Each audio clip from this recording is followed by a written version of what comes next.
Live from downtown Detroit, Local 4 News at noon starts now. Getting prepared for an emergency. Rescue crews from around Metro Detroit running drills right now so they're ready if something were to go horribly wrong on the Detroit River and on Lake Erie. Let's start in Wayne County this noon with that. And we're talking about crews simulating a plane crash into the water. The exercise centered around the Grosse Ile Municipal Airport, and that's where Megan Woods is this afternoon. Megan, what are you seeing out there? Good afternoon, Jason. So right now we are out on the water and heading to that training. And so you can see that there are several different law enforcement agencies out here today, 50 divers. And from across the area, we have Wayne County, Oakland County, Lapeer. So just several different organizations coming together, working together to figure out, how to make this work. So in case something like this does happen, that they are ready to go. We talked to Sheriff Raphael Washington about why a training like this is so critical. It's important that we work together with those kind of emergencies, a plane crash. I mean, you're going to need all hands on deck. And so they practice that as well. They train together to recover and to save people in plane accidents as well. He also mentioned how important this is as we gear up for a very busy travel season, a very busy boat season. So we will be out here all day as they train and get ready. Reporting live in Grosse Ile, I'm Megan Woods, Local 4. All right, Megan. New video shows a dangerous moment for state police when someone pointed a laser at their helicopter. State police say their chopper was over the area of Hickory Ridge and Clyde Roads in Highland Township. This was Monday night. Someone starts shining that green laser. You can see it reflecting off their camera there. Police say the tactical flight officer identified where it was coming from, and troopers went up to the home and were able to arrest the 53-year-old man who was in the home and seized that laser pointer. Trooper 2, go ahead.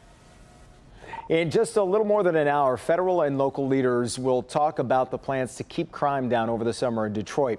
Specifically, they're focusing on the 8th precinct on the city's west side and the 9th precinct on the city's east side. We're told they will be increasing patrols, holding community outreach events, and much more. We'll have a crew there to talk with the mayor, the police chief, and the prosecutor and bring you updates later in our newscasts. It was a year ago today that 19 students and 2 teachers were killed at an elementary school in Uvalde, Texas. On this somber anniversary, the community there still grieving, still searching for answers. Jay Gray is in Uvalde with how the victims are being remembered today. As you can see, we're on the edge of the city, the sign behind us here marking that. We're trying to give some space to the family members of the victims on what is a very difficult day. They're going to come together as a group a bit later and have asked for privacy after what's been a very public and very painful 12 months here. A year later, Uvalde is strong, but still struggling. Families devastated, hearts torn. 19 innocent, unsuspecting children and 2 teachers murdered inside their classrooms at Robb Elementary. The calendar says it's been a year since the attack. It almost feels like time stands still for so many. It does. May 24th has... You can't, as the families ourselves, of course, the community members, there's no moving on. The pain of unimaginable loss overwhelming for families of the victims. Every day, every second, and just imagine everything you love getting ripped from you. Agony, magnified, some say, by a slow-moving investigation, a lack of accountability for responding officers who waited more than an hour to confront the gunman, and a failure of the Texas legislature to pass stricter gun laws in the wake of the massacre. And you, representatives, are failing these communities in our state by choosing to use your own beliefs and personal gains to continue to make mistakes. For many here, nothing makes sense anymore. Their small town, dotted by murals and memorials, honoring friends and family, gone for a year now, and never coming home. Texas Governor Greg Abbott has ordered flags to lower to half-staff today across the state and is calling for a moment of silence at 11:30 this morning, the time the attack took place. In Uvalde, I'm Jay Gray.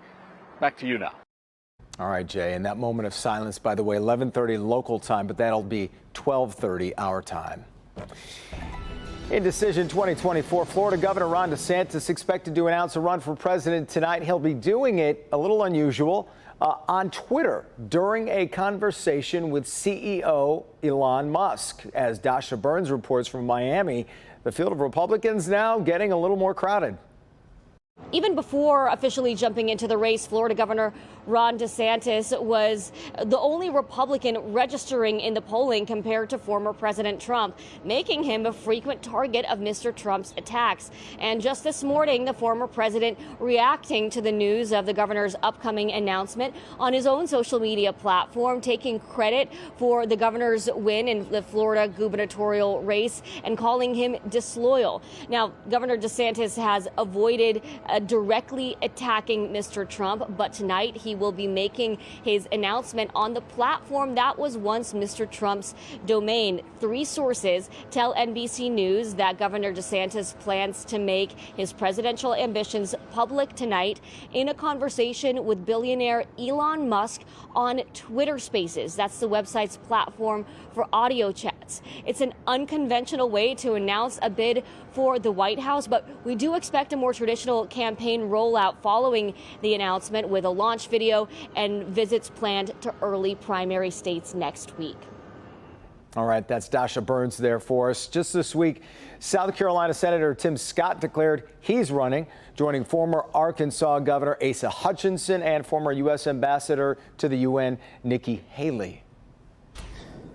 Some cooler weather to start the afternoon in Mount Clemens today, and if you notice there, maybe a little breeze. Meteorologist Ashley Barrissey here to track all the changes coming our way. Ash? Yeah, it was a mild start to the day, but boy, we are tracking winds of change that you could visually see with that Mount Clemens camera as the winds are starting to pick up with a passing cold front. And so let's start with our weather alert for tonight. Frost advisory goes into effect at 2 a.m. until 8 a.m.